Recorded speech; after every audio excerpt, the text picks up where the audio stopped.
Hello everyone, welcome back. My name is Ujjwala and welcome to the channel Science.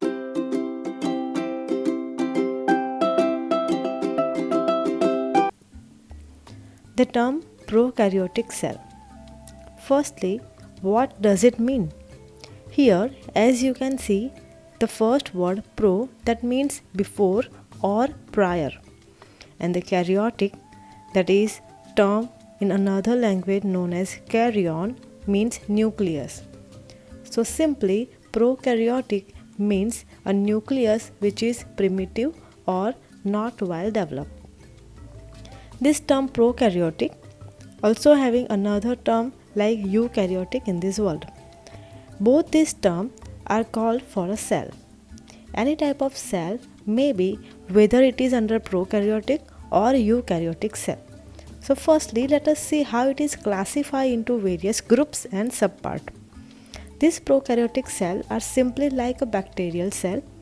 Majorly, the size ranges from 0.1 to 0.5 μm.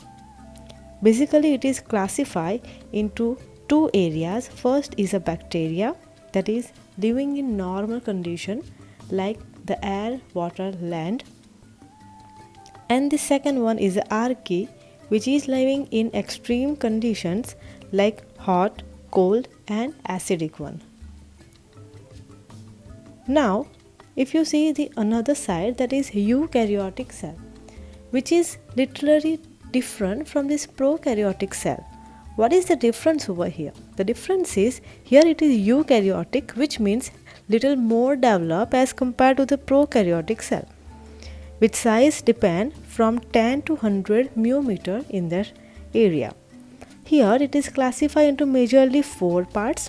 The first one comes under plant category, second is animal category, third one is a fungi one, and the last that is protista.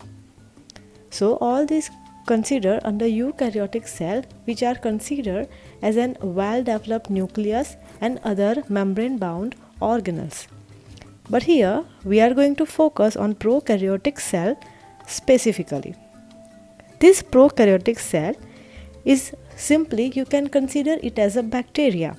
First, it was discovered by the name of scientist Antony van Leeuwenhoek. It is in 1676.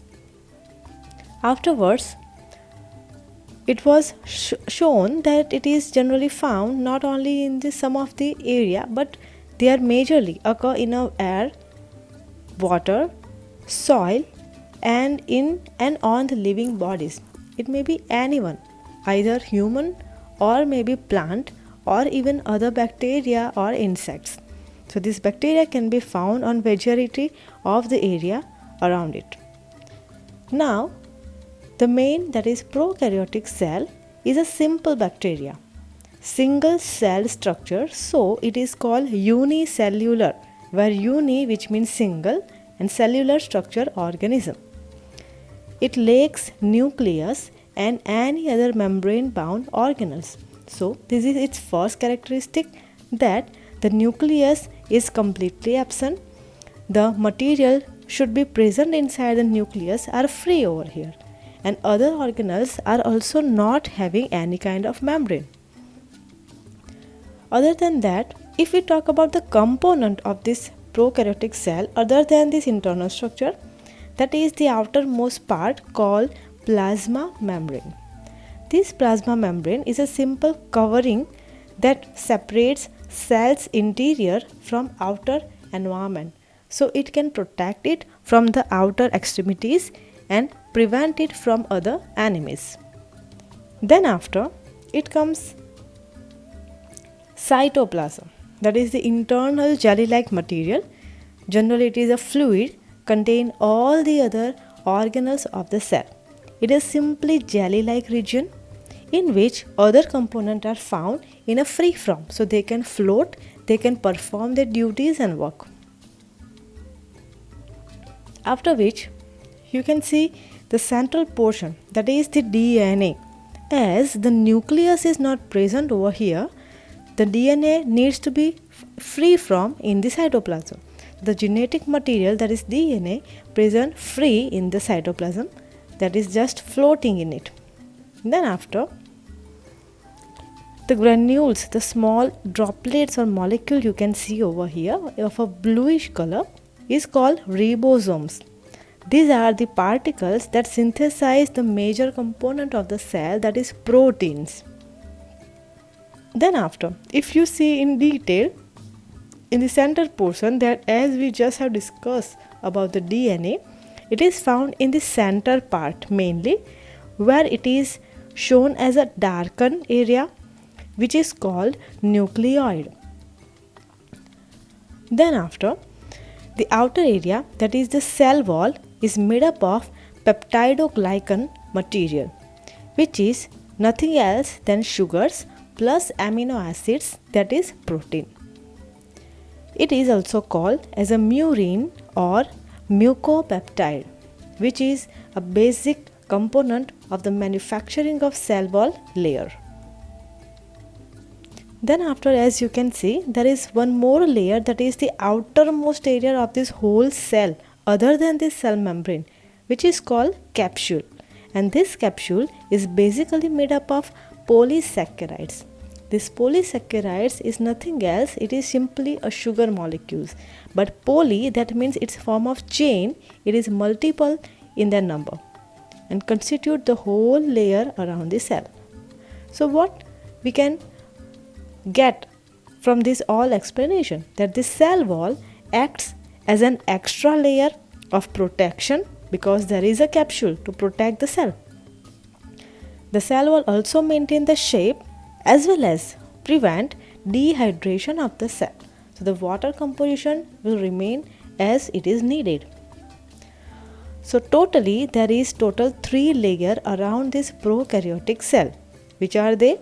That is the cell membrane, the innermost layer, then after the cell wall for the protection, and the major one, that is capsule, so it will remain as intact as throughout their life. Other than that, as you can see, the outermost part, there is a thread like structure. What is it? This is called flagella.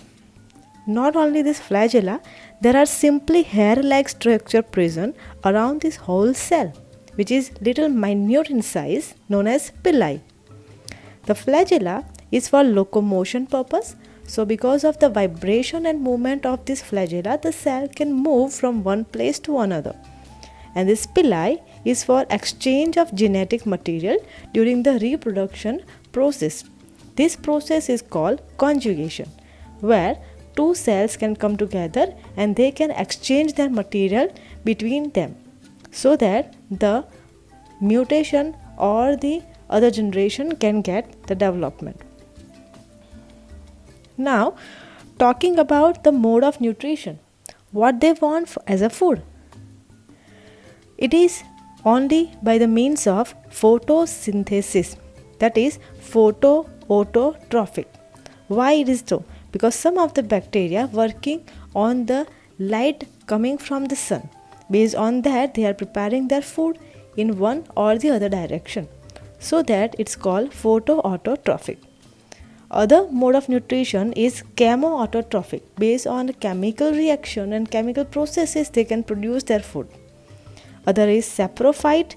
Similarly, there is parasitic, as they are going inside the host cell, that is human or plant or other animal, and they are creating some kind of diseases, and along with the disease they are getting their food from the host.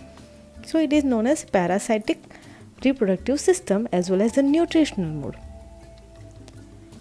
Now, after taking all the food and the processes, they can preserve this food.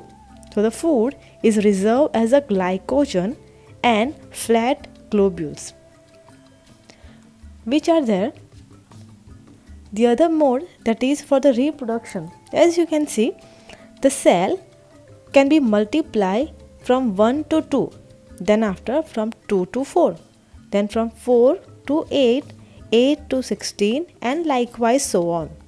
They are multiplying in double numbers, and this is called binary fission.